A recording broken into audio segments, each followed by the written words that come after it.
ချေးစားကိုရှေ့စေမုံစားကိုတိုစေဖို့နေမဂျူနီယာကြီးအားလုံးပဲမိလာများ Riot 7 Online Agency ကနေအားလုံးကိုပြန်လည်ကြိုလဲပါတယ်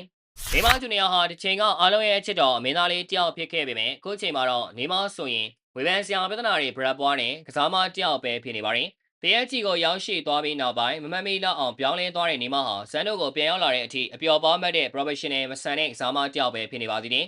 နေမဟာဒီတစ်ပတ်မှာတော့ပြဿနာအကြီးကြီးတစ်ခုတက်နေပါတယ်နေမကစန်တိုလူငယ်စားသမားတွေနဲ့အသင်းပေါ်ချင်းပွတ်တိုင်မှုတွေဖြစ်နေပြီးအဝေးလဲကန့်ရဲ့အကြီးစားဗိုင်းရပ်စ်ကြီးတစ်ခုဖြစ်မှန်းမသိဖြစ်လာနေပါတယ်။နေမကဒီတစ်ပတ်ကစားခဲ့တဲ့ချာပီကိုရန်တင်းတဲ့ပွဲစဉ်မှာအသင်းအတွက်နှစ်ဂိုးသွင်းယူပြီးပုံစံကောင်းတစ်ခုကိုပြသနိုင်ခဲ့ပါတယ်။ဒါပေမဲ့ဒီပွဲမှာစန်တိုကခံစစ်ညံပြင်းလွန်တာကြောင့်7မိနစ်အတွင်းနှစ်ဂိုးပြန်ပေးလိုက်ရပြီးတူတူနဲ့အသေးကြသွားခဲ့ပါတယ်။နေမကအဝေးလဲကန့်အတွင်းမှာလူငယ်အသင်းပေါ်လေးတွေကိုရဲရဲဆက်ဆက်ပေါက်ကွဲအပြည့်တင်လိုက်ပြီးသူရဲ့အပြုတ်မှုကကစားမတွေကိုလည်းမကဘဲနီးပြပိုးအဖွဲ့နဲ့တသင်းလုံးကိုထိခိုက်သွားစေခဲ့ပါတယ်။နေမကဂါဘရီယယ်ဘွန်တန်ပိုလိုကိုနာမည်တက်ပြီးချီပရင်းကောင်လို့ပြောခဲ့တဲ့အပြင်နောက်အဒီကျရင် CDB ရောက်ပြီးချာဘီကိုရီးယားနဲ့ထက်ကန်ရလိမ့်မယ်လို့ပြောခဲ့ပါတယ်။ဒါတွေမကသေးပဲနေမကအုံကိုသွင်းမိထားတဲ့ရောင်အင်နာနီရဲ့အရေးသွေးကိုလည်းမေကုန်းထုတ်လိုက်သေးကြောင်းသိရပါတယ်။နေမအတွက်ဒီလိုဖြစ်တာဒါပထမအဆုံးမဟုတ်ပါဘူး။ပြီးခဲ့တဲ့နှစ်မှာတော့ကလည်းဒေးဗစ်ဝါရှင်တန်ကြောင့်နေမရဲ့အပြောတပေါက်ကြောင့်ငိုသွားခဲ့ရပူပါတယ်။ဒါအပြင်ဒီနေ့ထဲမှာလည်းနေမကရော်ဘင်ညိုဂျူနီယာကိုပါရိုက်ခဲ့တာကြောင့်လူသိရှင်ကြားတောင်းပန်ခဲ့ရပါသေးတယ်။ကစားမတွေဘက်ကလည်း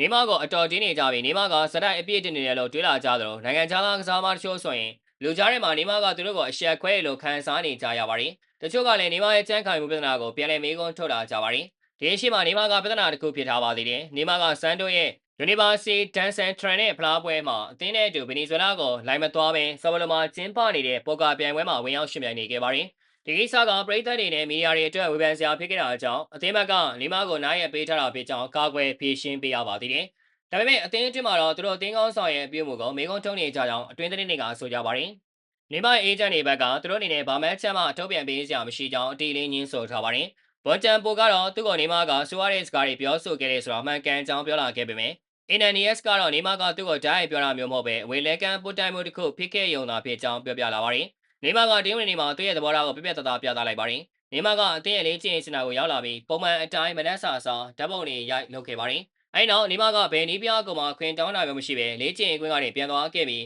အသင်းရဲ့ recovery session ကိုပူးပေါင်းခဲ့ခြင်းမရှိကြောင်းဘရာဇီးသတင်းတွေကဖော်ပြလာကြပါတယ်။ဆန်လိုဘက်ကလည်းရှိချင်နေတာအသင်းတွင်စီလုံးမှုကိုထိခိုက်စေတဲ့စွန့်ရင်ရင်မဲ့အခြေအနေလို့သတ်မှတ်လိုက်ပါတယ်။ဒါကြောင့်ဆန်တို့ကတင်းလာနေမှာဘုတ်ဖွဲ့အစည်းအဝေးခေါ်ပြီးဒီကိစ္စအတွက်အဖြေရှာသွားမှာဖြစ်ကြောင်းလည်းသိရပါတယ်။ဆန်တို့ကလာမယ့်ပွဲအစင်မတိုင်ခင်ဒီပြဿနာကိုအပိသက်ဖြေရှင်းနိုင်ဖို့မျှော်လင့်ထားပါတယ်။နေမရဲ့ဆန်တို့နဲ့စာချုပ်တက်တန်းကဒီနှစ်ကုန်ထိပဲဖြစ်ပါတယ်။ဒီတိုင်းဆိုရင်နေမကအသင်းမှာဆွဲပြီးကစားဖို့တော့အခက်ခဲပါလိမ့်မယ်။နေမကြောင့်အသင်းတစ်ကိုရောက်မလားကစားမဘွားကအနားယူမလားဆိုတာဆုံးဖြတ်တဲ့အချိန်လမ်းဆုံးကိုရောက်နေပြီလို့လည်းဆိုနိုင်ပါတယ်။နေမရွေးချယ်မှုကချစ်စကိုရှေ့စေမုံစားကိုတိုးစေဖြစ်ပြီးအလေးစားခံကနဝင်တယောက်ရဲ့ပုံရိပ်ကိုပြန်လည်ရှာဖွေနိုင်ပါစေနေမကြီးကြည့်ရှုပေးကြတာကျေးဇူးတင်ပါတယ်